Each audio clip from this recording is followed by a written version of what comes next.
ভয় পাবেন না, আমার ইনস্ট্রাকশন ইলেকশনের আগেই দেয়া আছে, নোটিফিকেশন হওয়ার আগেই।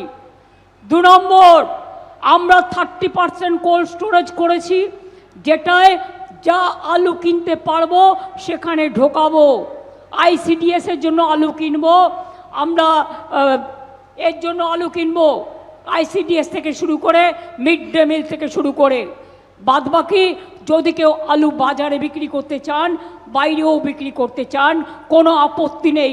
কয়েকটা বিজেপি নেতা এখানে চক্রান্ত করছেন, আমি তাদের নাম জানি। তাদের আমি আবেদন করব, আপনাদের অন্যান্য ব্যবসাও আপনারা ভালো করে করুন, আপনারা ভালো থাকবেন। আমি A to Z সব জানি, কিন্তু গরিবদের পেটে মারবেন না, তাদের আলুগুলো নিয়ে রাজনীতি করবেন না। আমি রাজনীতি করতে দেব না, সব মানুষকে ক্ষতিপূরণ দেব, এটা মাথায় রাখবেন।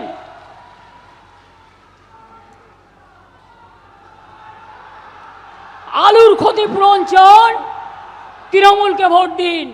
লক্ষ্মীর ভাণ্ডার সারা জীবন চান মা বোনেরা, লক্ষ্মীর ভাণ্ডারকে ভোট দিন। সারা জীবন যত দিন বাঁচবেন তত দিন পাবেন। সংখ্যালঘুরা আত্মসম্মান নিয়ে বাঁচতে চান, তৃণমূলকে ভোট দিন।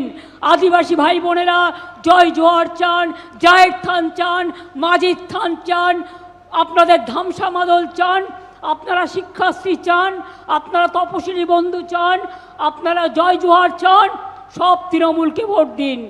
ওয়াকআপ নিয়ে মিথ্যে কথা বললে বিশ্বাস করবেন না, আমরাই ফাইট করেছি, আর এখন এগুলো ইমামদের হাতে আছে। পরিষ্কার জেনে রাখুন, লক্ষ্মীর ভাণ্ডার চিরকাল চলবে, আজীবন। কি মা লক্ষ্মীরা, লক্ষ্মীর ভাণ্ডার অনেক মহিলাদের ভোট কেটে বাদ দিয়েছে। ভাবছে কি মহিলাদের বাদ দিয়ে সমাজ চলবে? আদিবাসীদের বাদ দিয়ে সমাজ চলবে? সংখ্যালঘুদের বাদ দিয়ে সমাজ চলবে? না তপশিলীদের বাদ দিয়ে সমাজ চলবে?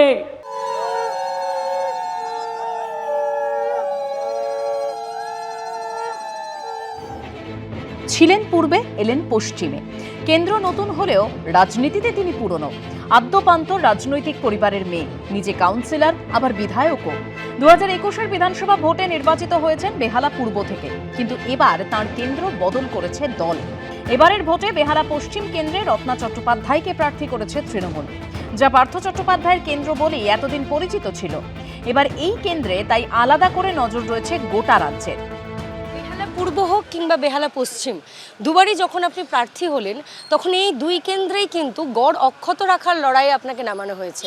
শোভন চট্টোপাধ্যায় ছেড়ে গেছিলেন, সে কেন্দ্রে আপনি একবার দাঁড়িয়েছেন, আর এবারে এই কেন্দ্রে পার্থ চট্টোপাধ্যায়ের মতো একজন ব্যক্তিত্ব, যিনি আপনাদের দলে একসময় মহাসচিব আর তারপরে অন্যতম দুর্নীতির কাণ্ডারি, তার সঙ্গে জড়িয়ে রয়েছে একাধিক কালিমা, সেই সমস্ত কিছু কাটিয়ে উঠে এই গড় অক্ষত রাখতে পারবেন? লড়াইটা কি একটু কঠিন হয়ে গেল? বেহালা পূর্ব বলুন, বেহালা পশ্চিম বলুন, পুরো বেহালায় মানুষ মমতা বন্দ্যোপাধ্যায়ের উপর প্রচণ্ড ভরসা করে।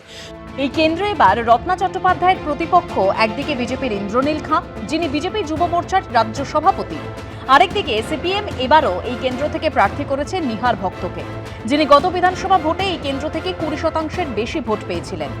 তাই তৃণমূলের পক্ষে এবার কি লড়াইটা আরও একটু কঠিন? বেহালা যথেষ্ট এখন উন্নত। সিপিএম 34 বছর জনগণের সমর্থন পাওয়ার পরেও যখন কাজ করেনি, ওরা ভাবছে, মানুষ ভাববে না আর যে ওরা এলে আবার উন্নয়ন হবে। একটা সময় বাম জামানায় তৈরি হয়েছিল এবং সবাই বলতো যে বিদ্যাসাগর সব হসপিটাল বারবার, বিদ্যাসাগর একবার, মানে বিদ্যাসাগরে যদি কোনো রুগী যেত সে আর ফিরে বেরোতো না।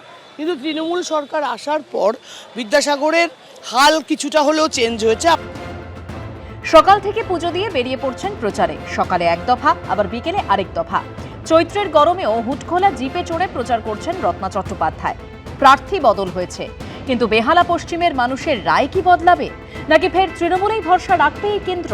জানতে হলে অপেক্ষা করতে হবে 4 মে পর্যন্ত। ঐশী মুখোপাধ্যায়, এবিপি আনন্দ। এবিপি আনন্দ, এগিয়ে থাকে, এগিয়ে রাখে।